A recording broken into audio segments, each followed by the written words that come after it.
Good evening, welcome to the DBS Sports with me, Kenson Casimir. We begin tonight with cricket. Well, the 2018 CPL draft got underway today in London. With the first pick of the draft, St. Lucia Stars picked Trinidadian Lyndon Simmons. Simmons is a talented opening batsman who was part of both the World Cup winning teams. Well, the next move by the Stars was no surprise. With the second pick, St. Lucia Stars selected Kieron Pollard. St. Lucia Sports Online and of course DBS indicated earlier that this would be the move made by the Stars this year. The Stars went on to select Darcy Short. The Australian big hitter is expected to provide some impetus for St. Lucia's batting lineup. Short is a useful bowler. With the fourth pick of the 2018 draft, the St. Lucia Stars selected Darren Sammy. The two-time World Cup winning captain will be in a battle for the captaincy with Kieron Pollard. With the fifth pick in the draft, the Stars selected Roman Rees. But the Pakistan player is expected to help out a very weak bowling attack. The sixth pick in the draft for the Stars brought Andre Fletcher to the fore. The opening batsman has been a mainstay for the St. Lucian team. This provides an interesting dynamic as Simmons and Fletcher will be expected to open the batting for the Stars. With the seventh pick in the 2018 Caribbean Premier League, the St. Lucia Stars selected Michelle McConaughey again. This came as a surprise as Samuel Badri and Shadab Khan were still on the board. The eighth pick for the St. Lucia Stars was Keswick Williams. The West Indies fast bowler had a very good 2017 season for Jamaica. The player from St. Vincent will be hoping to add more names to his trademark notebook for the Stars. The Stars then picked Nitishan Dickwella in the ninth round. Dickwella is a big hitter who has a strike rate of 149 in T20 internationals. The Sri Lankan is expected to be part of a high-powered batting attack.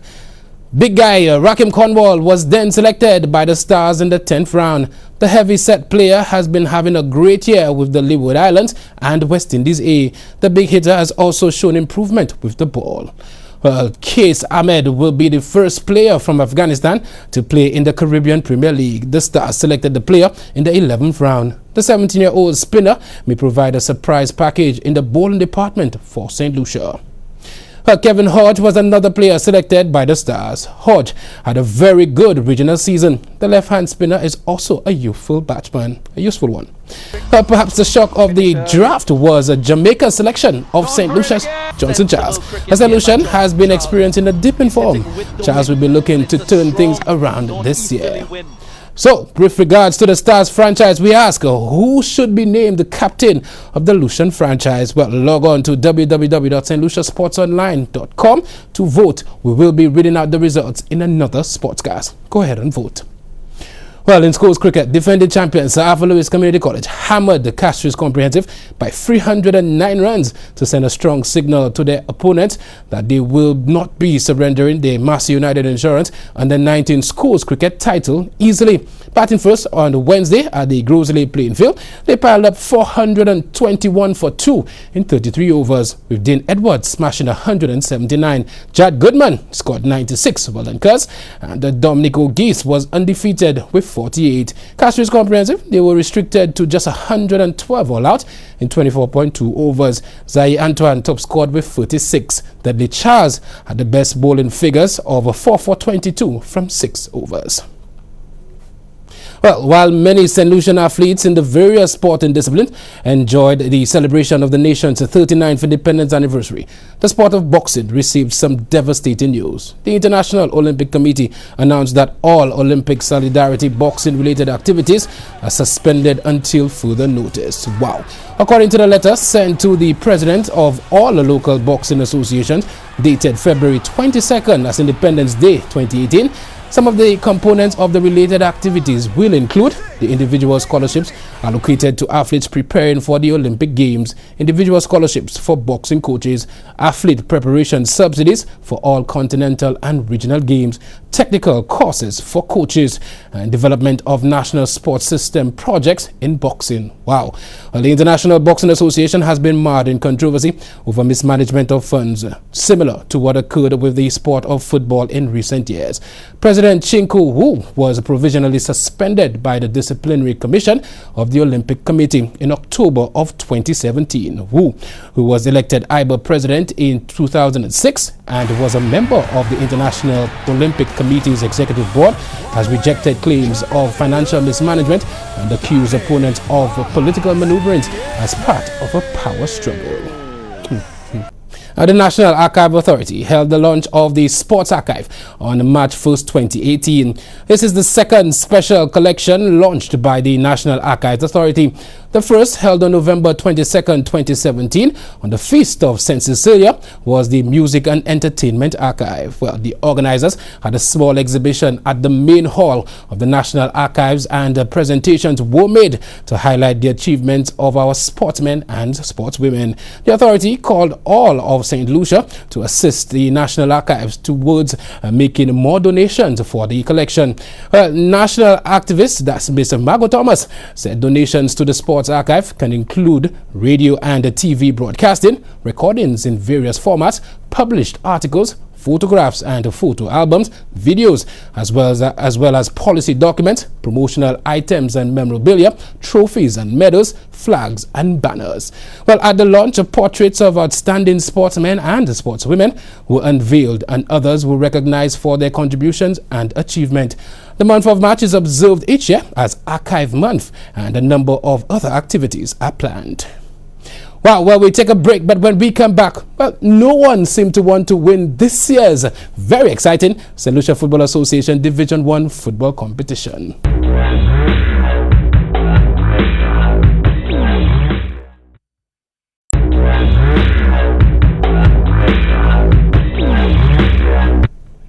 Welcome back. Well, action in the SLFA Division 1 football tournament continued at the Philip Master Grounds on Wednesday. In a top-of-flight clash, top of the table, Platinum FC came up against mid-table Tiroche FC. In this encounter, Tiroche FC came off the blocks against the team many consider to be the favourites from henceforth. A great position of football from the team from the Miko district allowed them to take the lead in the 20th minute of this encounter. As a result, Tiroche went into the first half with a 1-0 lead. In the second half, the home team would come roaring back. With the January transfer window officially closed, Platinum added national under-23 striker and Deriso's very own Dylan Neptune to the team. The talented attacking player was part of the mix as Platinum equalized midway through the second half. Despite some clear opportunities squandered in the dying moments of this game by Platinum, the two teams had to settle for a share of the points. Well, we spoke to the captain of Tiroche. Well, tonight's game, it was difficult, but we still put up a fight. Due to the officials, we didn't come out with 3 points today. But overall, it was a very good game, very good game. You guys have been playing good football for the entire tournament. Most people have counted you out in most games, but you seem to do well. Why is that? Well, we are a bunch of young guys who always come together. We train good, we know how to play football, and we are eager to play the game as well and also win the first division. That's what motivates us, because we want to go to Trinidad and represent St. Lucia. Wow, speaking about a handball in that game. Well, Mollis Lubrin found the back of the net for Tiroche. We also spoke to the coach of Platinum.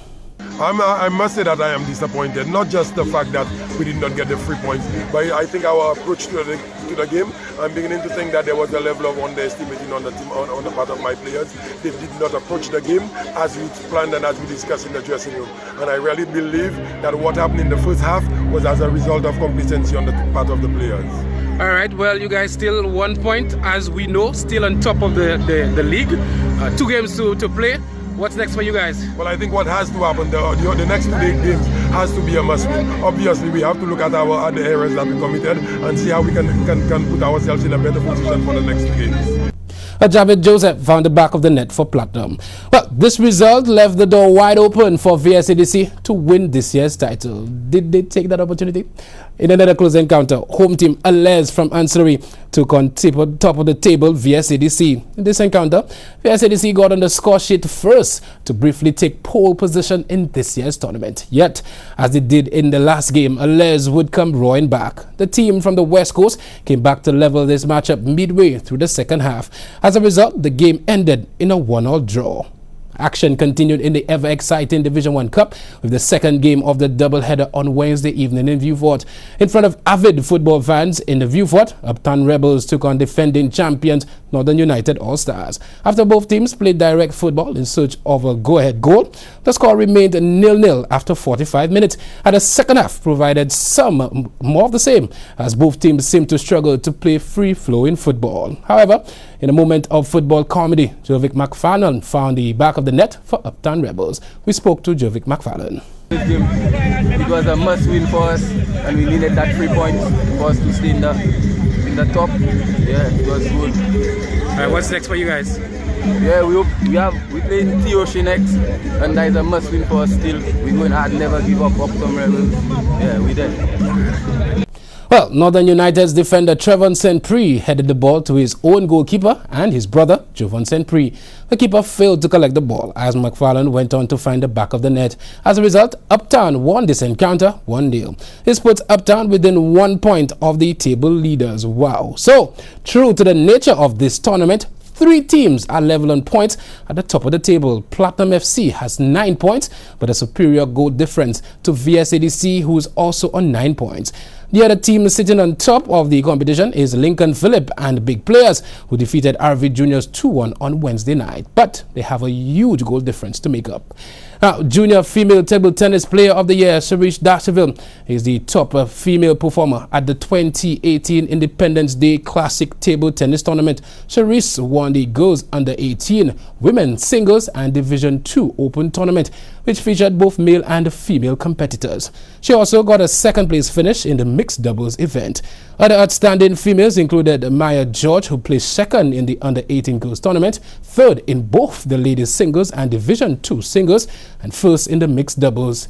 Zariana Anthony won the girls under 15. She placed third in the girls under 18, second in the women's single, and third in the mixed doubles event. Adrian Albert struck a double gold when he won the Division I Open Singles as well as the men doubles event, making him the most outstanding male in the Independence Day tournament. Other outstanding Division I players included Chris Wells, who placed second in the Open Single event and first in the men's double event. Omari Ferdinand placed third in both the singles event and the men's double event. Well, finally, Tottenham defeated Roslyn 6-1 in the FA Cup.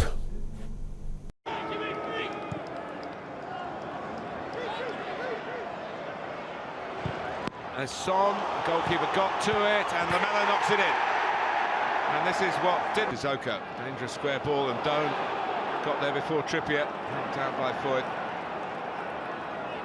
And Trippier will take it on here. Moura making a run ahead of him, but it slipped through to Lamela. And that dangerous left foot of his. Now Son, can he find a way to goal? He can. His barren spell is over against Lillis.